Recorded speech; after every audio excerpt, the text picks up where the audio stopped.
আমার জীবনে ভালো খারাপ যাই হোক না কেন সেটা সবসময় একসাথেই হবে।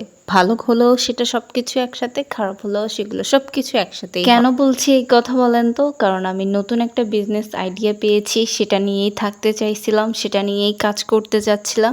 কিন্তু এইদিকে জাতীয় বিশ্ববিদ্যালয়ে আমাদের ইন কোর্স পরীক্ষা, তার সাথে নির্বাচনী পরীক্ষা নেওয়ার জন্য নোটিশ দিয়ে দিয়েছে। এইদিকে পড়াশোনার সাথে আমার যোগাযোগ একেবারেই নেই।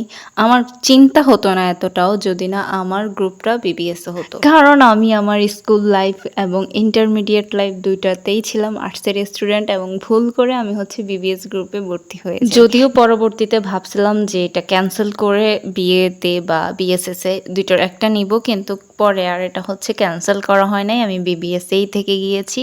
আর এই জন্য সবগুলা পড়াশোনা আমার কাছে নতুন নতুন, আমি কিছুই পারি না। এবং অলসো এখানে ম্যাথ আছে, যেটা আমি সারা জীবন ভয় পাইছিলাম।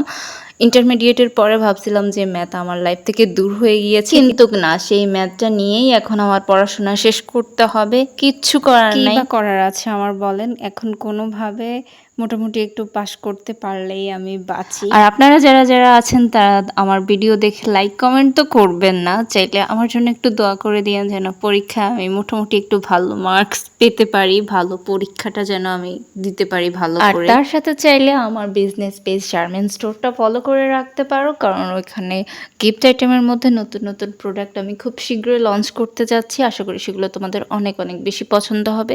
আজকের মতো এতটুকুই। টাটা, বাই বাই, আল্লাহ হাফিজ।